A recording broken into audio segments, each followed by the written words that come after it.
It happens on payday. Not before, not after. On payday itself, you see the deposit hit your account. The number looks good. Then you open your banking app, and somewhere between the deposit notification and your actual balance, most of it is already gone. You didn't blow it. You didn't make any bad decisions. It just disappeared. If you felt that specific 30-second window between payday and reality, this video is going to explain exactly what is happening to your money, not in theory, in math. The kind that explains why doing everything right still leaves you checking your account 11 days before payday, wondering where it went. Because the problem is not your salary. The problem is what your salary was designed to do before it ever reaches you. Meet Marcus. Marcus is 34 years old, project manager at a mid-sized technology company in Atlanta, bachelor's degree, 6 years of experience, 2 certifications he paid for himself, 3 consecutive performance reviews that said exceeds expectations. He earns $85,000 a year. His parents are proud. His colleagues assume he has it together. His LinkedIn profile looks like someone who figured it out. Marcus has $327 in his account 11 days before his next paycheck. He is not irresponsible. He tracks his spending. He has a budget app on his phone that he actually uses. He cannot point to a single decision that explains the gap between $85,000 a year and $327. That gap is not an accident. It is not a character flaw. It is the output of 4 mechanisms working on Marcus's money in sequence, each one invisible, each one operating before he has any real say in what happens to it. Here is what is actually happening.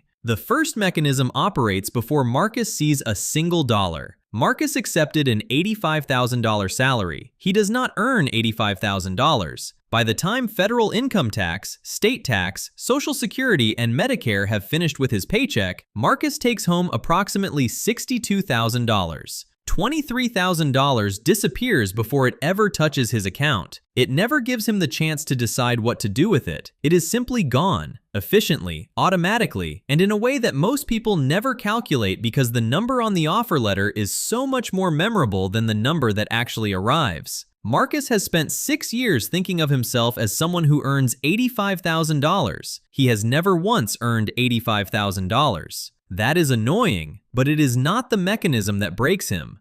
The second mechanism is the one the market built specifically for people like Marcus. His $62,000 net income arrives, and it arrives into a cost structure that was priced around his salary before he ever signed anything. His landlord knows what a project manager in Atlanta makes. The rental market did not guess at Marcus's salary. It calculated it and priced his life accordingly before he arrived. Every other major obligation followed the same logic, approved, structured, and sized around what someone earning $85,000 can service without defaulting. After fixed costs, Marcus has $1,966 a month left for everything else: groceries, gas, healthcare, every unexpected bill, every decision that makes a life feel like a life. $1,966 on a salary that sounds like $85,000. But here is the line that should stop you. The market did not just price Marcus's current life around his salary, it priced his future raises too.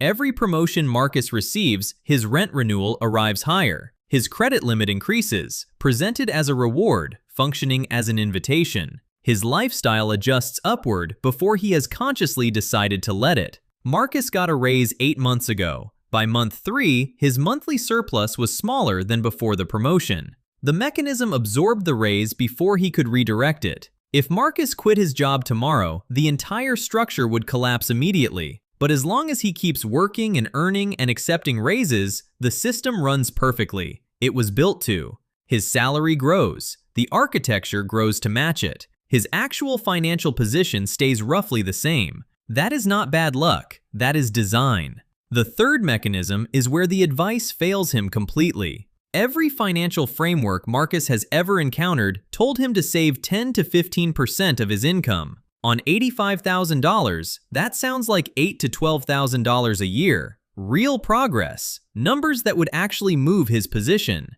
But the advice was calculated against the wrong number. Marcus does not have $85,000 to work with. After mechanisms 1 and 2 have taken their share, he has $1,966 of monthly discretionary income. 15% of that is $294 a month, $3,500 a year. He opens his savings app every month and watches the number grow and feels like he is making progress. But he is not building, he is preserving, and the finish line is moving faster than he is. While Marcus saves, the system compounds faster than he does. He was given a map to a destination. Nobody told him the map used a different scale. The fourth mechanism is the one that explains why the gap between Marcus and the people above him widens every single year, even when he does everything right. The difference between Marcus's financial trajectory and theirs is not income. It is what their money is doing while they sleep. Marcus is trading time for money. Every dollar he has required him to show up. Every dollar they have is making more dollars without requiring anything from them at all. The wealthiest 10% of Americans hold approximately 93% of all stock market wealth. When the market returns its historical average of 10% annually, that wealth compounds automatically. It does not require their presence. It does not disappear into fixed costs before it can grow. Marcus's money sits in a savings account earning 3%. Their money sits in assets earning 10%. The difference between 3% and 10% over 30 years is not small. It is not a minor disadvantage. It is the difference between arriving at retirement with options and arriving with obligations. It is the difference between freedom and dependence. Marcus was taught to earn more, spend less, and save the difference. Nobody told him that the vehicles available to him compound at a fundamentally different rate than the vehicles available to everyone above him. Nobody told him that this gap, applied consistently across a career, is not a rounding error. It is the entire game, and Marcus has been playing the wrong version of it his entire working life. Not because he lacks the intelligence to play the right one, because nobody showed him the board. Here is what changes. The first thing Marcus needs to do, the most important thing, is stop measuring his financial health against his gross salary. His gross salary is a number his employer uses. His actual financial life operates on what remains after mechanisms 1 and 2 have finished with it. That number, his real disposable income, is the only number that matters for every financial decision he makes from this point forward. The second thing is to treat every future raise as an investment decision before it becomes a lifestyle decision. There is a window, roughly 60 to 90 days after a raise arrives, before the fixed cost architecture adjusts to absorb it. That window is the only moment the raise is genuinely available as a choice. Route a portion of it into an investment account before the lease renewal arrives, before the lifestyle adjusts, before the market prices it back out of reach. That single decision made consistently across every raise Marcus ever receives is the most powerful financial intervention available to him.